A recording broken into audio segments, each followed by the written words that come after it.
How do we get to hell without dying? A question that I might be able to help answer in this video. Here are the top 5 scary gateways to hell that actually exist on Earth. Number 5 on this list is Cape Matapan Caves. Don't let the stunningly beautiful scenery of Greece fool you. These caves could be a full-on gateway to hell. Atlas Obscura says Cape Matapan, also known as Cape Tainaron or Tenero, is situated on the end of the peninsula known as the Mani. The caves open at sea level into a cliff face beneath the headland, the exact point marked by the ruins of a Spartan temple above. This was one of several entrances that the ancient Greeks ascribed to Hades, the kingdom of the shades. Others were to be found at the Necromantion of Ephyra on the river Atron, as well as Elepotira, another smaller cave network on the Mani. When Orpheus traveled down to Hades to rescue Eurydice, it was said to be through the cave on Cape Matapan. Hercules likewise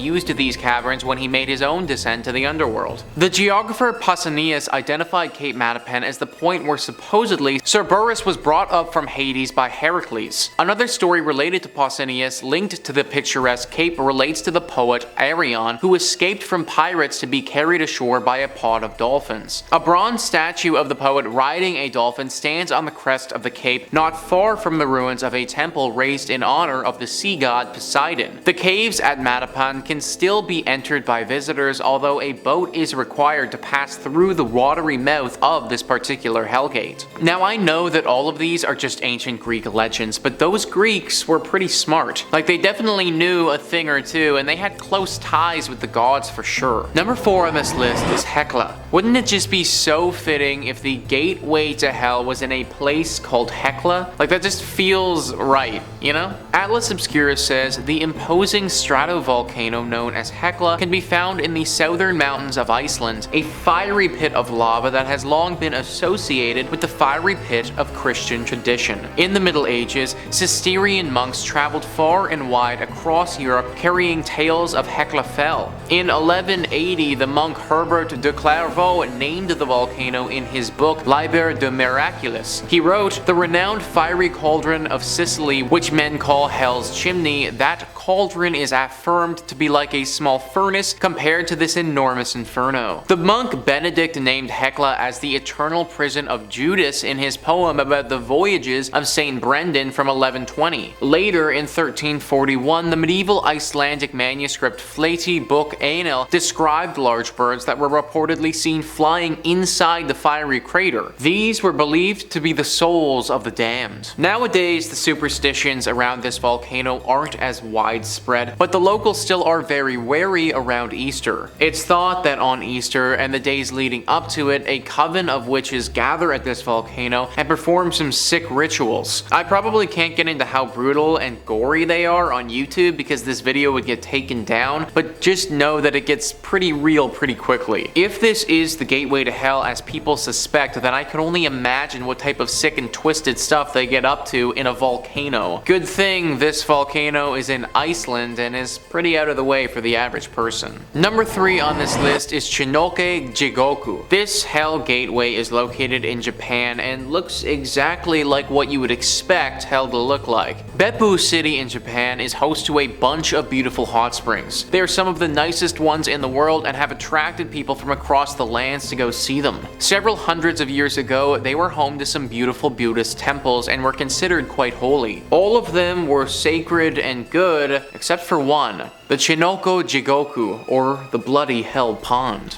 This bloody hell pond was located right in the middle of all of these hot springs and was very unique. The other springs are clear and inviting. They make you want to go bathe in them. This pond is the opposite. It is red like blood, and the heat from the pond is hotter than any other in the area. The red color actually comes from a bunch of iron deposits at the bottom of the pond, but it didn't stop people from creating legends around this place. Now, a bunch of demon sculptures preside over the pond and keep watch. The Buddhist monks back in the day were very worried about this water and thought it best to build these statues out of respect for the underworld. They would also use this area as a means of torture. They figured that they could appease the devil by doing this, and also the pond made for a great torture tool because it's so hot. It's probably all just a myth, but the bloody red color certainly does make you wonder. Number 2 on this list is Actun Tunachil Moknal Cave. For this potential gateway to hell, we need to travel all the way to South America. Atlas Obscura says there is a cave network located in modern-day Belize, which the Mayans believed was an entrance to their underworld, Xibalba. The name Actun Tunachil Moknal translates as the Cave of the Crystal Sepulchre. Extensive research has linked the site located in the Tapir Mountain Nature Reserve to ancient Mayan legends. These stories described rivers of blood and scorpions, and a vast subterranean labyrinth ruled over by the Mayan death gods, the demonic lords of Xibalba. Amongst scattered fragments of pottery and bone, one of the more notable discoveries is the skeleton of an 18-year-old girl, believed to have been ritualistically murdered in the cave as a sacrifice to the death gods. She's been nicknamed the Crystal Maiden. Over the 1,000 years since her death, her bones have calcified to create a shimmering crystal effect. Other human remains found in the caves were believed to have been sacrifices given to the rain god Chinoike, and many of these show similar signs of calcification. Another theory suggests that the various dead may have been suspected of witchcraft, possibly suffering from physical or mental ailments. Their unburied corpses were sealed within the hell gates in hopes that their spirits might be forever trapped. And finally, number 1 on this list is Pluto's Gate. Located in Turkey, this hell gate was thought of as a myth for thousands of years. Atlas Obscura says an archaeological dig revealed the remains of an ancient temple situated on a thermal spring, long believed to have been a gateway to hell. This well-documented temple of Pluto disappeared from the record sometime around the 6th century. Amongst the distinguishing features of this particular gate are the toxic fumes which waft out from tunnels beneath. In times of antiquity, these were often inhaled by the priests of Pluto, promptly sending them into hallucinogenic trance states. Writing at some time around the 0 AD, the Greek philosopher Strabo claimed that any animal that passes inside meets instant death. Even now, the poisonous vapors claim the lives of birds that fly or nest too close to the ruins. Poisonous vapors coming out of a deep and dark tunnel that was a holy site for thousands of years and then lost to the world for a few more thousand. Sounds to me like we are checking a lot of the boxes I would expect a gateway to hell to check, especially the fact that animals die when they go in there. Weaker creatures wouldn't be able to hold up against the toxic fumes from hell, and it would make sense why they would pass away the second that they got too close to that level of evil. Maybe the holy sites that were here a long time ago were actually for devil worship, and these animals were sacrificed here. Either way, stay away from Pluto's Gate. But there you have it, folks. That is our list of the top 5 scary gateways to hell that actually exist on Earth. Please let me know in the comments down below what you thought about this list and some other scary gateways to hell that you know about. Also, please hit the like and subscribe button. Thank you so much for watching. I've been your host, Nicholas Playlog, and I will catch you next time.